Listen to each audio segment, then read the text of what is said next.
That is our duty. As difficult as these past years have been, you have remained committed to democracy, to human rights, and the rule of law. On behalf of our nation, we thank you for your service and for your sacrifice.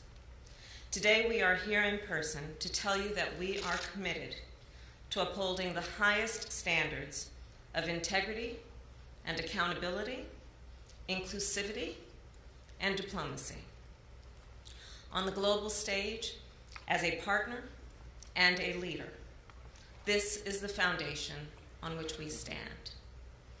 We build on that foundation both by what we do abroad, restoring our alliances and supporting international institutions, and also by what we do within our own shores. Our foreign and domestic imperatives are intrinsically linked. Everything you do, every policy you advance, every partnership you forge makes a difference in the lives of everyday Americans. At the same time, our strength in the world depends on your strength and our strength here at home. And that is why we are working to reinforce our democracy, to rescue our nation from this pandemic, to rebuild our economy, to confront racial injustice, and to combat climate change. The world is counting on us. And we as a nation must show both our allies and our adversaries that America will deliver. It's time to deliver. Again, thank you all for your service. And Secretary Blinken, thank you for your leadership.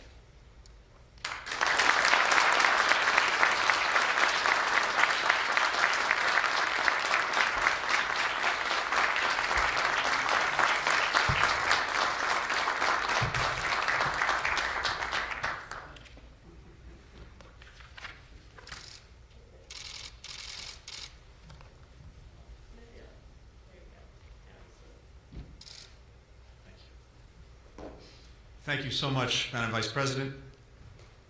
And now just a brief word about President Biden. No one has ever brought as much foreign policy expertise and experience to the presidency as Joe Biden.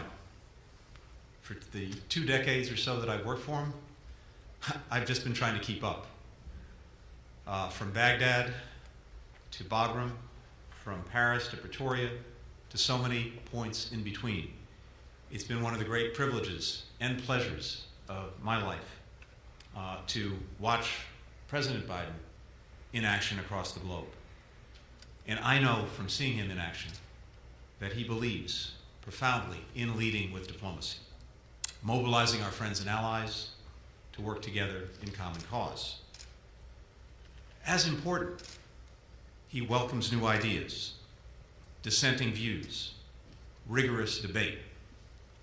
He wants to ensure that our foreign policy stays innovative and creative, so it doesn't just respond to global events, it actually helps to shape them. Those are the instructions that I have from him. That is what we are going to try to do here at the State Department. And President Biden and Vice President Harris have made it clear that in everything we do, the first question we have to ask ourselves is this: how is it going to benefit our fellow Americans? How will this policy, how will this initiative, how will this outreach answer their needs, their values? How will it make their lives just a little bit better? That's the first question we have to ask. And we're going to hold ourselves to that standard every step of the way. We're lucky to have this president and this vice president at the helm during such a pivotal time for our nation and for the world. And so it's very much my honor today to introduce to you the President of the United States.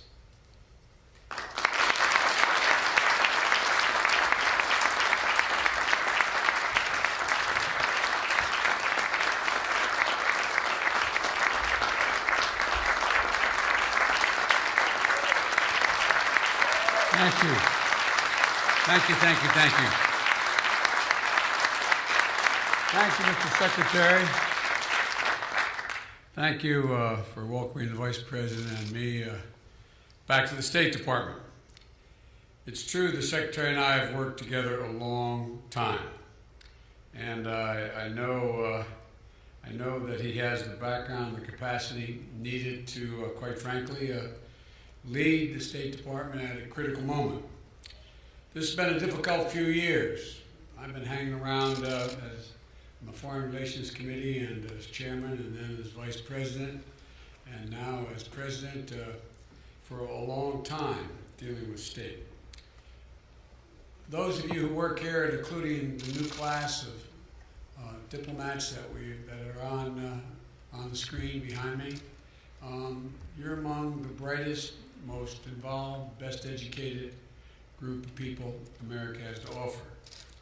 And but I come today to talk to everyone at Maine State, watching remotely, and those who will not be able to see this but will hear about it. You know, an incredible group of diplomats that I've had a chance to work with, and what we never talk about is you not only have great intellectual capacity, you have great personal courage. I've been with some of you when we've been shot at. I've been with some of you when we've been in places that you would not have any idea you'd want to be when you were going to school of foreign policy and foreign service. They never told you, oh, that's going to happen. But you're an incredible group of individuals. And I've said many times over the years, those of you who are stationed overseas and have been stationed overseas, you're America's face. You're what people see in the country you are. They look at you. You are the face of America. And it matters. It matters a great deal how you comport yourself and how you deal with the folks that you're dealing with in that particular country. I find it, many of you among the most incredible, and by the way, I think what we don't do enough, we don't thank your families. We don't thank your families for the sacrifices they make. They make real sacrifices. I don't know how many times I have moved, and I may again move to see to it that your spouses, they give up their careers many times to follow you. Many times their careers are as consequential or more consequential than yours, but they do it for the country. And they're to be thanked. But the main message that I want to communicate to you all is that whether you're part of the newest class of Foreign Service officers, you've worked for decades in the civil service or foreign service, or you're locally employed staff, your vital and success and strength of our nation depends in no small part on you. Later today, I'm going to go up on the 8th floor and send a clear message to the world. America is back. America is back. Diplomacy is back. You are the center of all that I intend to do. You are the heart of it. We're going to rebuild our alliances. We're going to re-engage the world and take on the enormous challenge we face, dealing with the pandemic, dealing with global warming, and again, standing up for democracy and human rights around the world. Again, as I said, you're the face of America abroad. And in our administration, you're going to be trusted and you're going to be empowered. Trusted and empowered to do your job. But I ask each of you to abide by a few core tenets. Integrity in all you do. We say it again, integrity in all you do. Transparency and accountability to rebuild trust in America around the world. Working in the service of the American people, not self-interest, and promoting diversity, equity, inclusion, accessibility across the board, because our diplomats at all levels should reflect the full diversity of this great country. I know how much we ask of you and your families, and I mean that. I do know. It's been a long time I've been dealing with this building and all of your predecessors. The sacrifices you make are real and not recognized much by the country as a whole. They don't know all that you do. I also know that you've never let us down. I believe in you. I believe in you. We need you badly.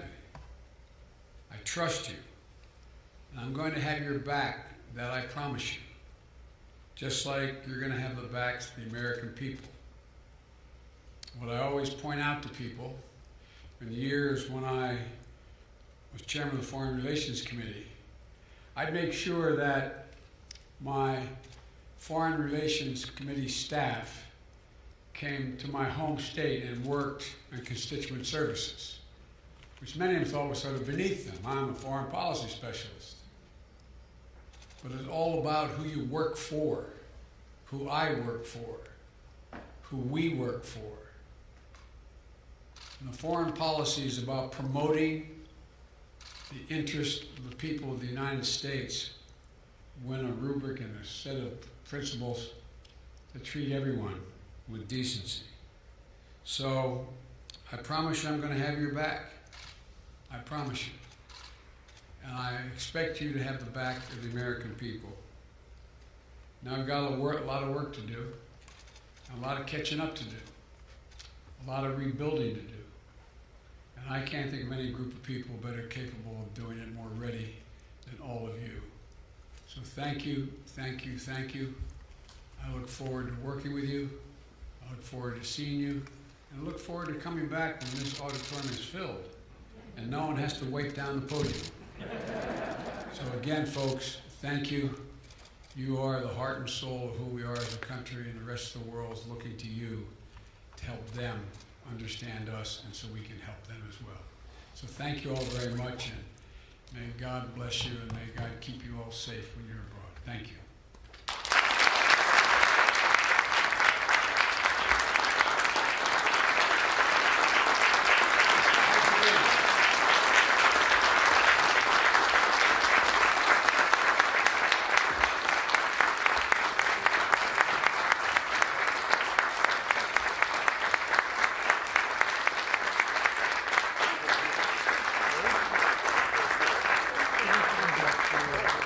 Ladies and gentlemen, please remain seated until the departure of the official party.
Well, here, I'll just give it to you without the line. Thank you.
My signal's up, it's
Testing 1 2 1 2 1 2 1 2 1 2 1 2 1 2 1 2.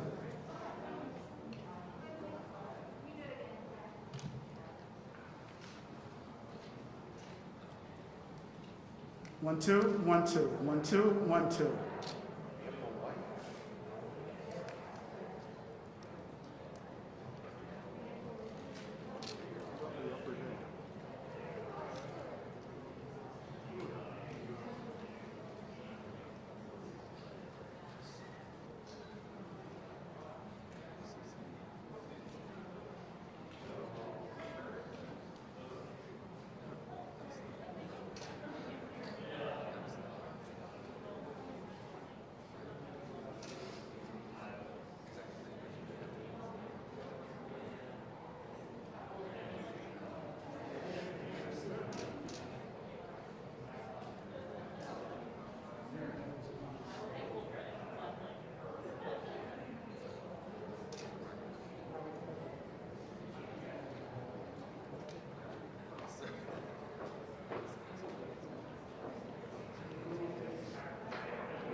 partner of mine. He had worked, he was in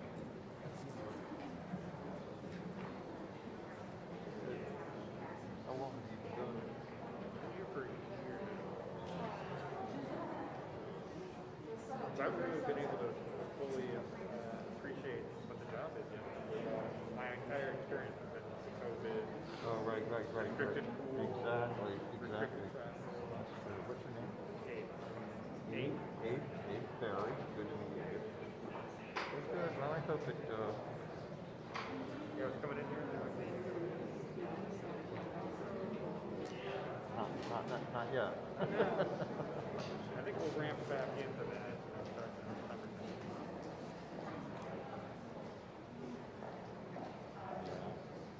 I hope. Thank you.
Good afternoon. Today I get to say something that brings me tremendous happiness. President Biden, Vice President Harris, welcome to the State Department. For more than 2 decades, I've had the privilege of watching President Biden at work. I've seen his commitment to the American people, his expertise in foreign policy, his steadfast belief in diplomacy, and his rock-solid support for our diplomats and development experts.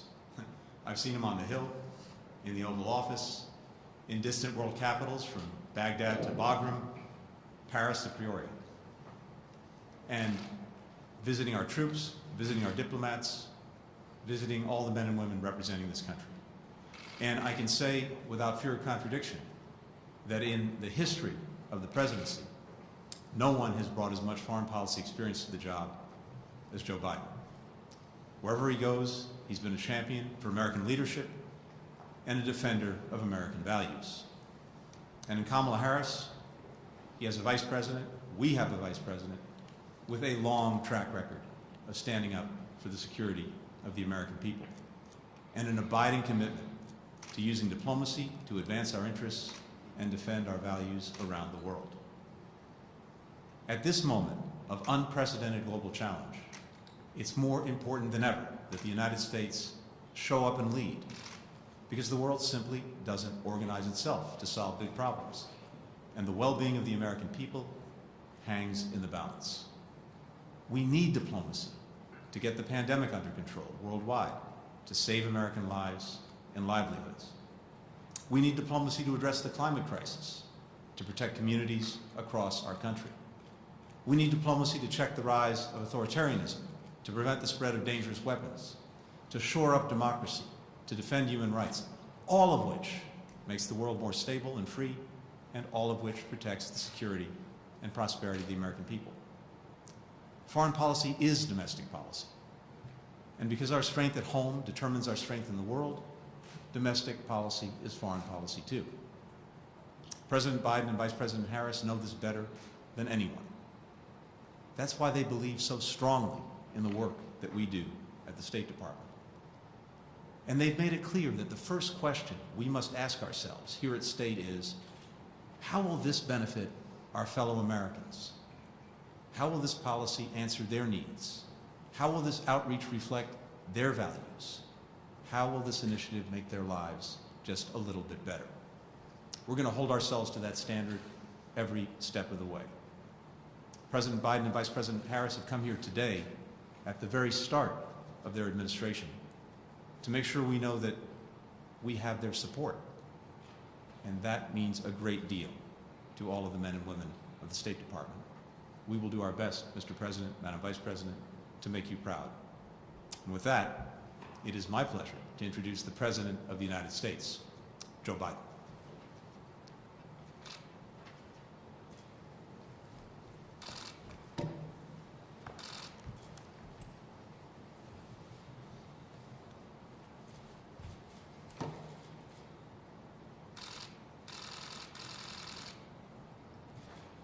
Mr. Secretary, it's great to be here with you.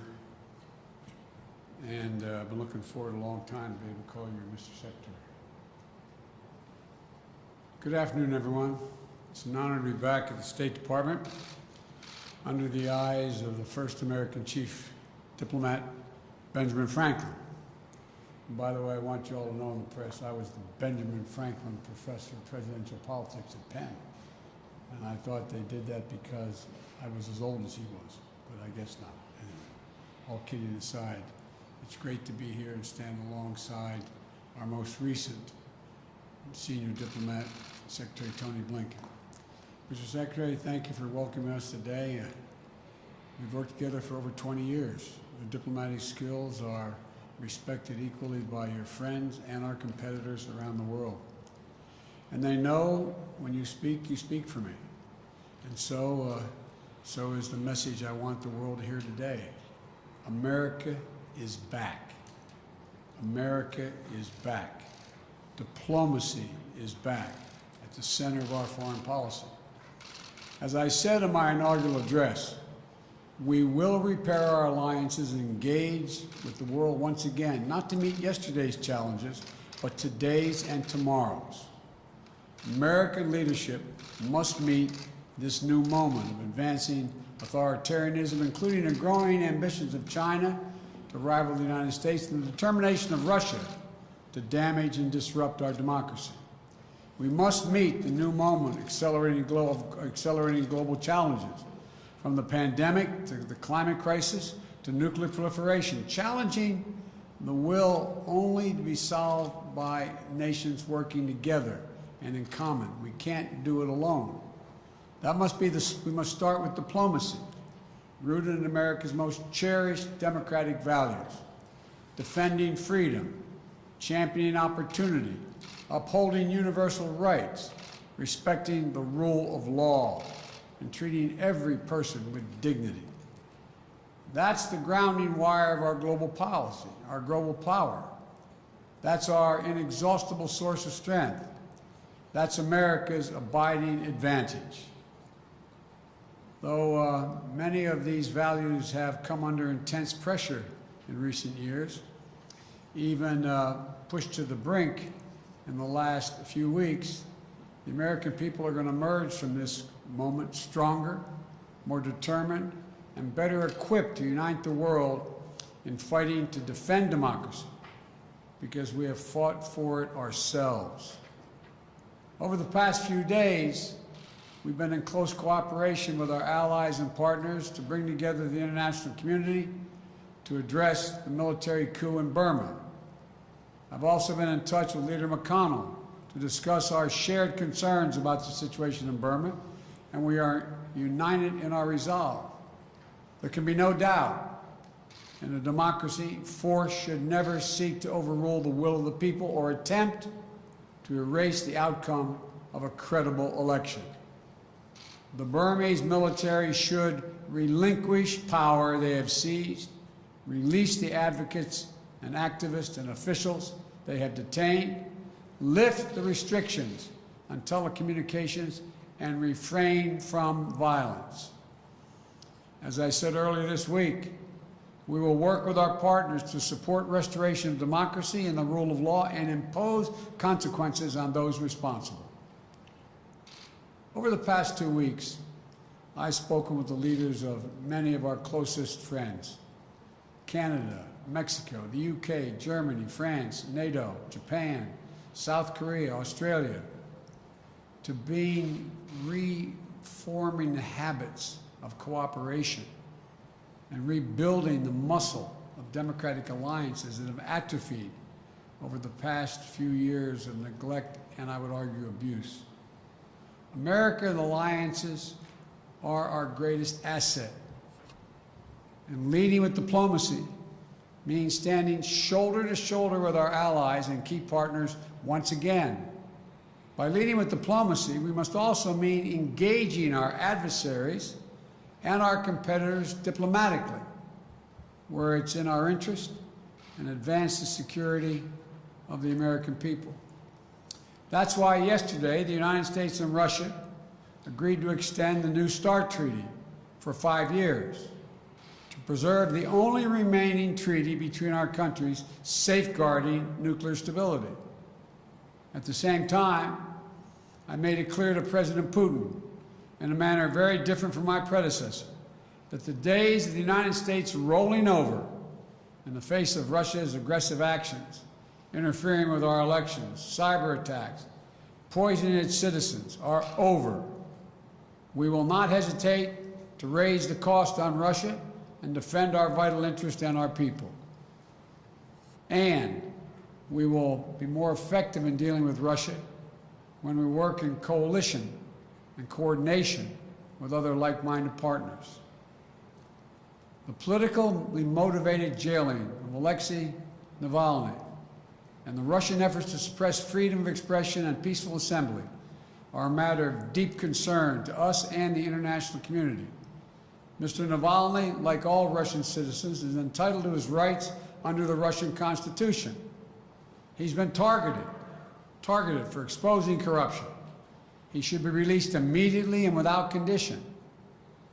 We'll also take on directly the challenges posed by our prosperity, security, and democratic values by our most serious competitor, China. We'll confront China's economic abuses, counter its aggressive, coercive action to push back on China's attack on human rights, intellectual property, and global governance.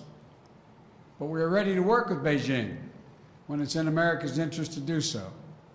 We will compete from a position of strength by building back better at home, working with our allies and partners, renewing our role in international institutions, and reclaiming our credibility and moral authority, much of which has been lost. That's why we moved quickly to begin restoring American engagement internationally and earn back our leadership position, to catalyze global action on shared challenges. On day one, I signed the paperwork to rejoin the Paris Climate Agreement. We're taking steps led by the example of integrating climate objectives across all of our diplomacy and raising the ambition of our climate targets.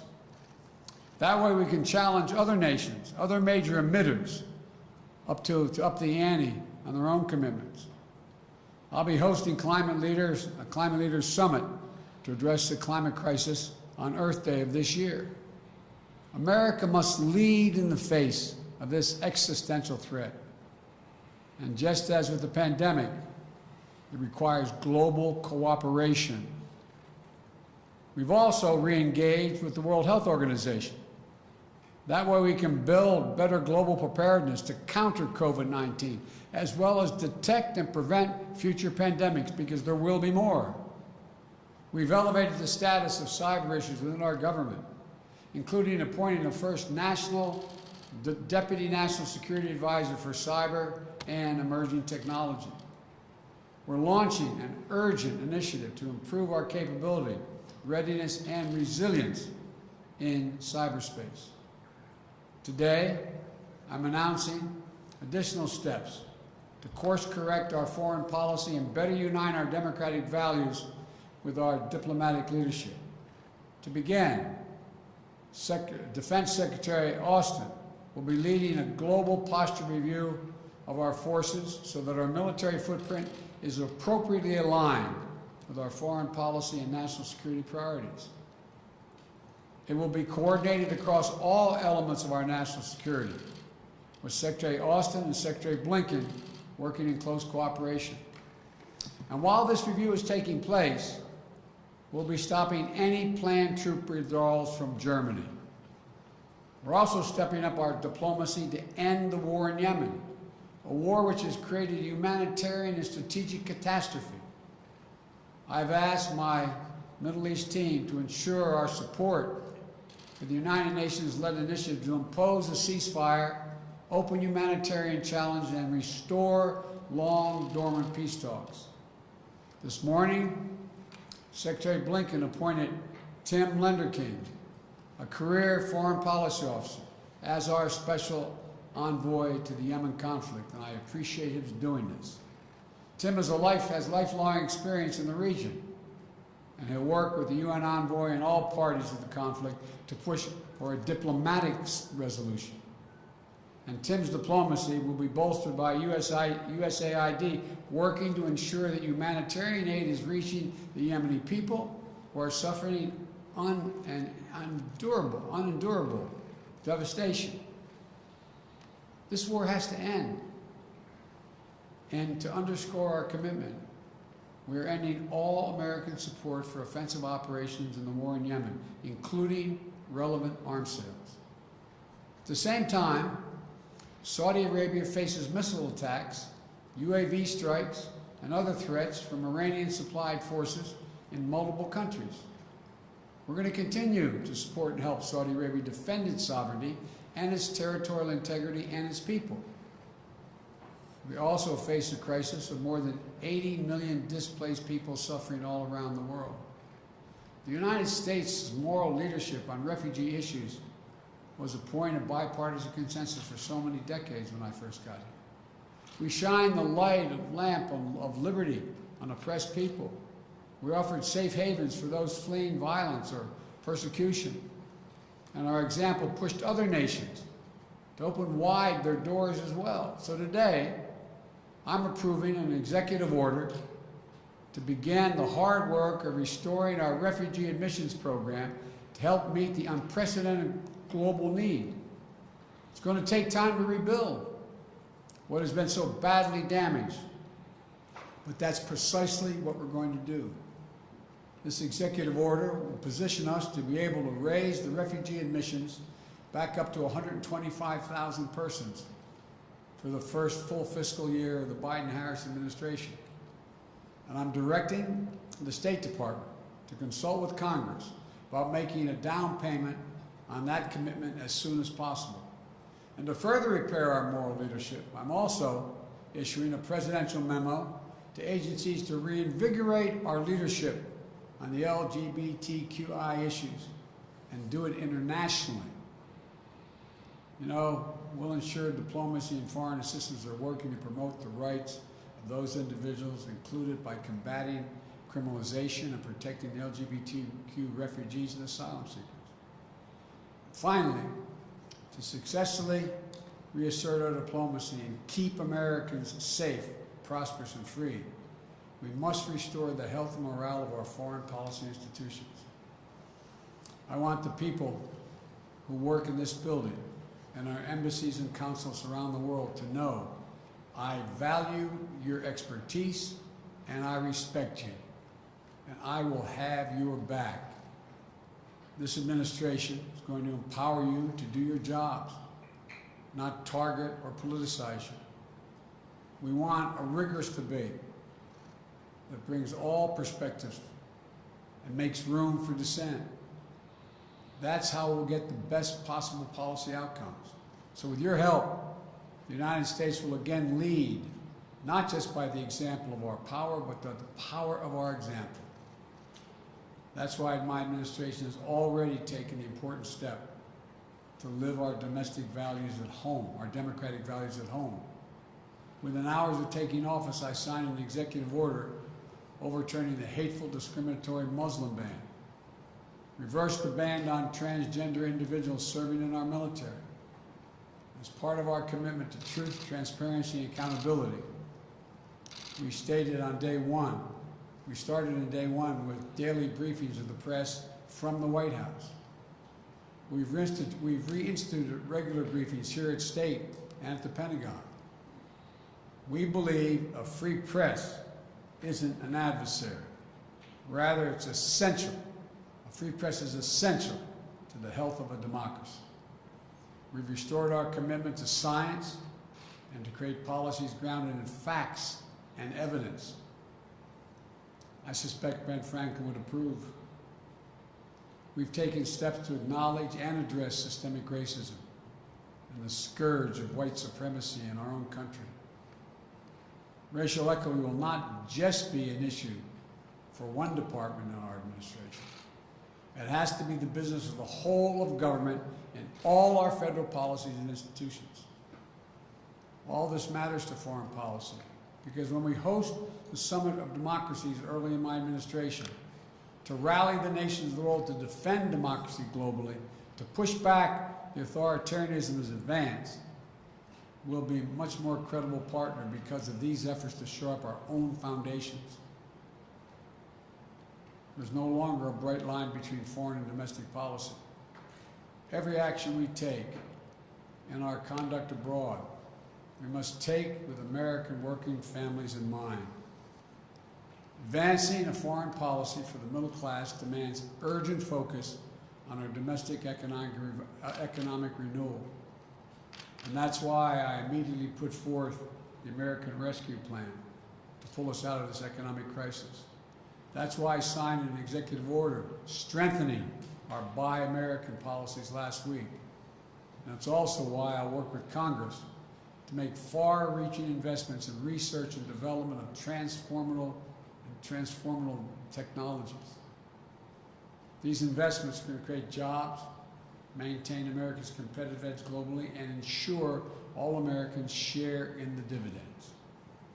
If we invest in ourselves and our people, if we fight to ensure that American businesses are positioned to compete and win on the global stage, if the rules of international trade aren't stacked against us, if our workers and intellectual property are protected, then there's no country on earth, not China or any other country on earth, that can match us.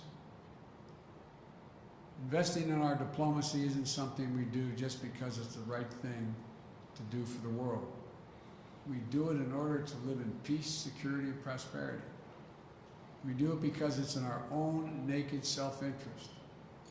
We strengthen our alliances, we amplify our power, as well as our ability to disrupt threats before they can reach our shores. When we invest in economic development of countries, we create new markets for our products and reduce the likelihood of instability, violence, and mass migrations.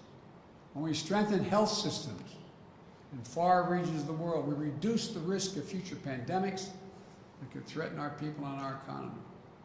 When we defend equal rights of people the world over, of women and girls, LGBTQ individuals, indigenous communities, and people with disabilities, the people of every ethnic background and religion, we also ensure that those rights are protected for our own children here in America.